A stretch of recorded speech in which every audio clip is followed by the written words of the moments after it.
Hello student, मैं एकता सिंह आप सभी का ज्ञान चैतन्य चैनल में बहुत-बहुत स्वागत करती हूँ। तो हमारा संकर का जो है कंप्लीट हो गया था, उसके आगे का हम यहाँ पर कंप्लीट करते हैं। तो नरसिंह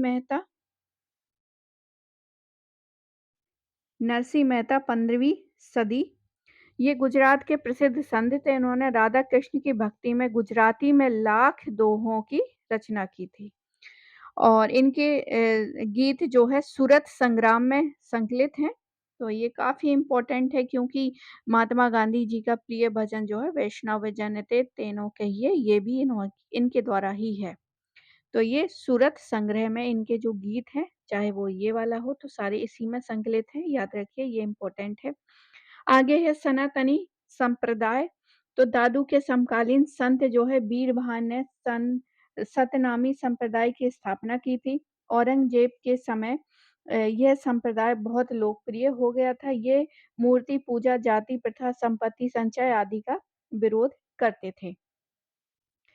सतनामी संप्रदाय को मुंडिया एवं मनीयास कहा जाता है। सतनामी बैरागी पंथी यानी कबीर पंथी थे। सतनामी संप्रदाय की स्थापना 1600 1657 में नारनौल में हुई थी। इनकी पुस्तकें क्या कहलाती हैं? पोथी कहलाती हैं। औरंगजेब के खिलाफ उनके विद्रोह को बिशन सिंह कल्लावाह ने दबा दिया और जगजीवन साहब जो है सतनामी संप्रदाय से थे। उन्होंने इस संप्रदाय को पुनः संगठित किया। अन्य संप्रदाय और संत और संप्रदाय को देखते हैं। तो हरिवंश जो है या ये काफ़ी इम्पोर्टेंट है क्योंकि छुट-मुट ही जो है यूजीसी नेट पूछता है, तो ये काफ़ी इम्पोर्टेंट है। हित हरिवंश जो है वंशा जिसने 1551 में राधा वल्लभी संप्रदाय की स्थापना आगरा में की थी। सखी संप्रदाय में कृष्ण को ही एकमात्र पुरुष माना गया। बाकी सभी पुरुषों को स्त्री यानी कृष्ण की सखी माना गया है। उनके पुरुष जो है अनुयायी भी जो है स्त्री वेशभूषा धारण किए रहते हैं। आगे देखते हैं सखी संप्रदाय को हरिदासी संप्रदाय भी कहा जाता है। लालदास से लालदासी लालदासी रामचरण ने राम स्नेही और सहजानंद ने स्वामी नारायणी संप्रदाय की स्थापना की थी। नारायणी संप्रदाय की स्थापना नारायण दास ने गुजरात में की थी। 16वीं सदी में पुरंदर दास ने कर्नाटक में दासकूट आंदोलन चलाया था। कश्मीर में लल्ला देवी मध्यकाल की महान शैव महिला संत थी। प्रणामी व धामी संप्रदाय की स्थापना प्राणनाथ ने की थी, जिन्होंने कुल जम स्वरूप ग्रंथ की रचना की थी। शिव नारायण संप्रदाय की स्थापना शिव नारायण ने की थी। बलिया यानी उत्तर प्रदेश उनका प्रमुख क्षेत्र था। मुगल सम्राट मोहम्मद शाह रंगीला इसी संप्रदाय के क्या थे? अनुयायी थे। लालगिरी ने अलखगिरी संप्रदाय की स्थापना की थी। भक्ति आंदोलन के अन्य तथ्य देख लेते हैं तो स्वयं को लीन करने का सिद्धांत निर्गुण उपासकों से संबंधित है। निर्गुण उपासकों में कबीर, नानक, रैदास, रामानंद, दादू एवं पीपा प्रमुख थे। नाभादास ने भक्तमाल की रचना की थी। भक्तमाल में मध्यकालीन भक्त संतों का विवरण एक जगह मिलता है। अष्टयाम और स्फुट पद भी नामादास की रचना है। नामादास का जन्म जो है 1537 में तेलंगाना के खम्मन जिले में भद्राचलम गांव में हुआ था। कश्मीर की रानी हब्बा खातून जो है कश्मीर की हब्बा खातून को ही कश्मीर की मीराबाई के नाम से जाना जाता है। तो ये काफ़ी इम्पोर्टेंट है। शंकराचार्य को पर्णमत यानी स्थापनाचार्य कहते हैं। मलिक मोहम्मद जायसी ने बारहमासा, आखिरी कलाम और अखरावट कान्हावत की रचना की थी। चंदेश्वर बिहार के एवं चंडीदास जो है बंगाल से थे। बंगाल के नवद्वीप के रघुनंदन ने हिंदू धर्म पर 28 पुस्तकें लिखी और महाराष्ट्र में भक्ति आंदोलन अब देखते हैं। तो सरस्वती गंगाधर द्वारा रचित पुस्तक जो है गुरु रचित में सर्वप्रथम महाराष्ट्र धर्म शब्दावली का प्रयोग किया गया। महाराष्ट्र धर्म वैष्णववादी भक्ति परंपरा से निकली मध्यकालीन भक्ति आंदोलन की एक शाखा थी। चोख मेला सन सन्मतमाली एवं नरहरि महाराष्ट्र में निम्न जाति से उत्पन्न संत और कन्होपात्रा निम्न जाति की महिला संत थी। महाराष्ट्र में भक्ति आंदोलन पाढ़रपुर के देवता विठोबा या विट्ठल देव के मंदिर के चारों ओर केंद्रित था। विठोबा को कृष्ण का अवतार माना जाता है। आगे देखते हैं। महाराष्ट्र दो संप्रदायों में विभाजित था। पहला है बरकरी, दूसरा है धरकरी। तो बरकरी के ये विठोबा के सौम्य भक्त थे, ये अधिक भावुक व सैद्धांतिक थे। ज्ञानेश्वर नामदेव एवं तुकाराम जो है इसी संप्रदाय से संबंधित है, बरकरी संप्रदाय। तो एग्जाम में पूछा जाता है बरकरी संप्रदाय, तो ज्ञानेश्वर नामदेव तुकाराम, ज्ञानेश्वर नामदेव तुकाराम ये थे। धरकरी रामदास थे ये, और ये अधिक तार्किक व व्यवहारिक थे। मुख्य देवता राम थे। रामदास एवं एकनाथ इसी संप्रदाय से हैं। आगे देखते हैं। दोनों संप्रदायों का अंतर सतही ईश्वर प्राप्ति दोनों का उच्चतम लक्ष्य है। बरकरी को पवित्र तीर्थ यात्री एवं धरकरी को स्वतंत्रता के सेनानी कहा जाता है। अब देखते हैं ज्ञानेश्वर, बरकरी का है ये। तो ज्ञानेश्वर का जन्म जो है अलंदी में हुआ था। इन्होंने महाराष्ट्र में भागवत धर्म की आधारशिला रखी थी। ज्ञानेश्वर को बरकरी संप्रदाय ने विष्णु का अवतार एवं मराठी साहित्य का जनक माना जाता है। इन्होंने मराठी भाषा में भगवत गीता पर ज्ञानेश्वरी भावार्थ दीपिका नामक टीका लिखी। ज्ञानेश्वर ने अमृतानुभव यानी चंगदेव प्रशस्ति हरि पाठ भी लिखी थी। नामदेव जो है 1270 से लेके 1350 ईस्वी, इनका जन्म जो है दर्जी छीपा परिवार में सतारा के नरसी बमनी गांव में हुआ था। नामदेव के गुरु बिसोबा खेचर थे। नामदेव का महाराष्ट्र धर्म के उदय में महत्वपूर्ण योगदान है, और इन्होंने जो है ब्राह्मणों की सत्ता को चुनौती दी एवं जाति प्रथा का विरोध किया। नामदेव ने बरकरी संप्रदाय की विचारधारा को लोकप्रिय बनाया, और ये विठोबा के परम भक्त थे।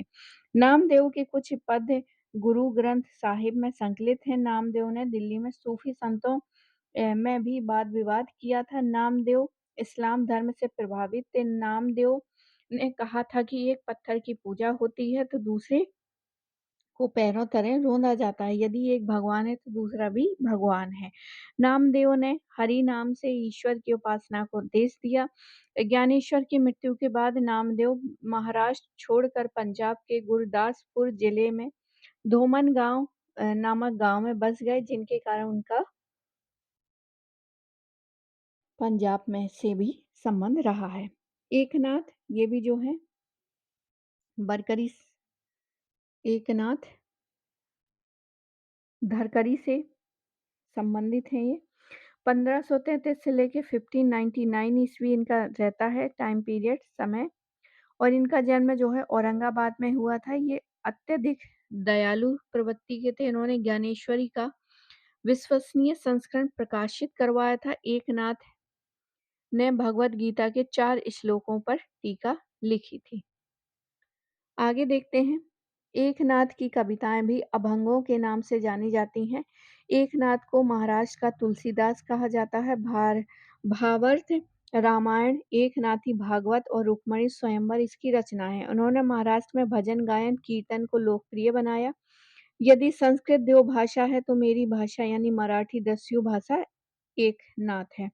तुकाराम 1598 से लेके 1650 ईस्वी तक तुकाराम को महाराष्ट्र का कबीर कहा जाता है। तुकाराम जहांगीर एवं शिवाजी के समकालीन थे। उन्होंने शिवाजी द्वारा प्रदत्त धन को यह कहकर अस्वीकार कर दिया कि मेरे लिए सोना एवं मिट्टी एक समान है। तुकाराम का जन्म जो है पूना के निकट देहू में हुआ था। वे जन्म से शुद्ध थे। वे रोज विठोबा की अपने हाथों से पूजा करते थे। उनकी शिक्षाएं अभंगों के रूप में संकलित हैं। तुकाराम ने बरकरी पंथ की रचना की थी। रामदास को देखते हैं 1608 से लेकर 1681 ईस्वी में। इन्होंने धरकरी पंथ की स्थापना की। इनका जन्म जो है 1608 में हुआ था। ये शिवाजी के आध्यात्मिक गुरु थे और रामदास के नाम से विख्यात हुए। वह परमार्थ संप्रदाय इन्होंने चलाया। रामदास ने दासबोध एवं आनंद वन भुवन नामक पुस्तक की रचना की थी। रामदास का आश्रम जो है सज्जन गढ़ में था। रामदास का वास्तविक नाम नारायणी सूर्य जी पंत था।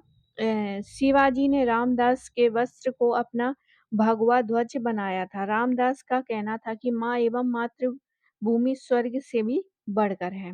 महानुभाव पंथ इसके संस्थापक जो है गोविंद प्रभु हैं, तो वो छोटा-सा पंथ है और इसके संस्थापक गोविंद प्रभु हैं, तो ये काफ़ी इम्पोर्टेंट हो जाता है और ये हमें याद होना चाहिए। इसके ग्रंथ जो है मराठी भाषा के हैं।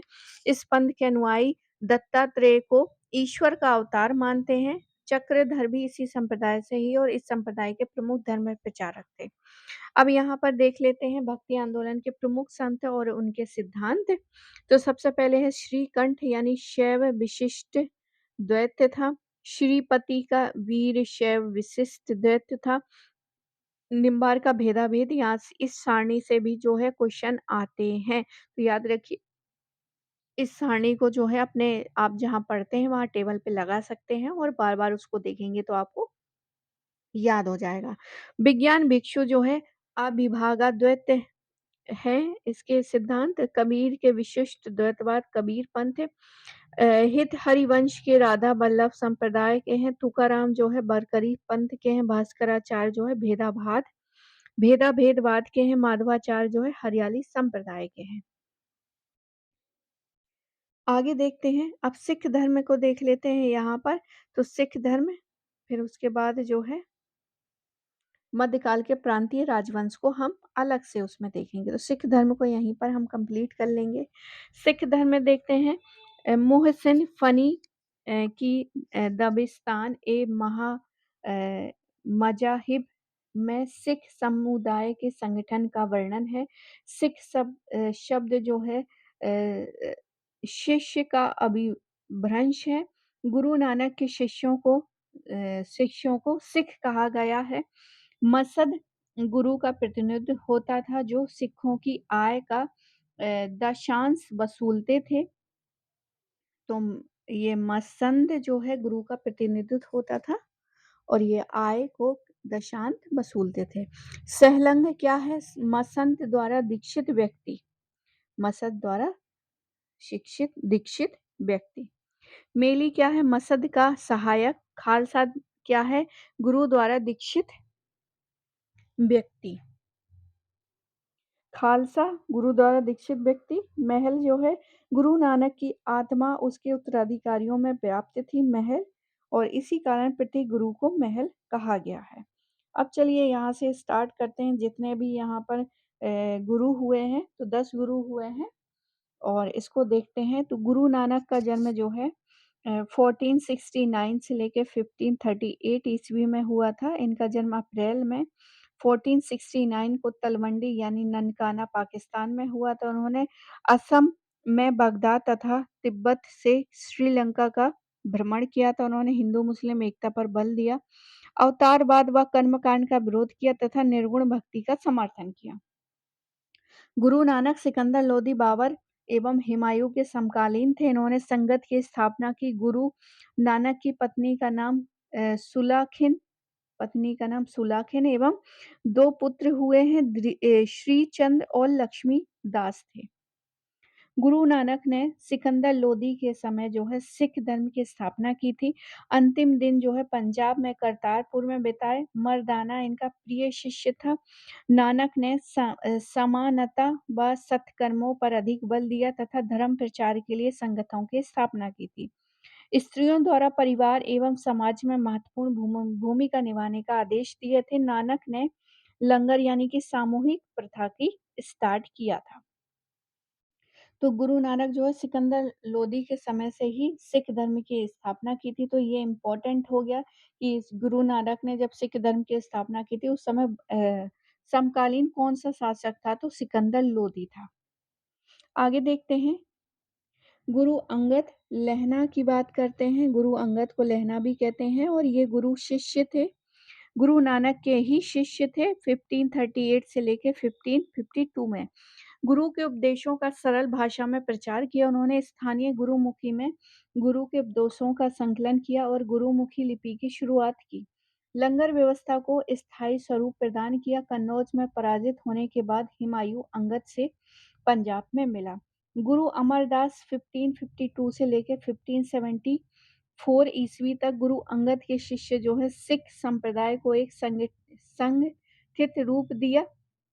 22 के लिए जो है 22 गद्दियां स्थापित की। उन्होंने अपने शिष्यों को पारिवारिक संत होने का उपदेश दिया। गुरु अमरदास स्वयं खेती करते थे। वह शिष्यों को भी संसार छोड़ने यानी संन्यास लेने के लिए कहा था। आगे देखते हैं। गुरु नानक के पुत्र बाबा गुरु नानक के पुत्र बाबा श्री चंद्र ने एक पृथक उदासी संप्रदाय बना लिया था। श्री चंद्र के विरोध के कारण गुरु अमरदास को अपना स्थान बदलना पड़ा। सती प्रथा, पर्दा प्रथा, मादक द्रव्यों का विरोध व विवाह पद्धति तथा मृत्यु संस्कारों को सरल बनाया।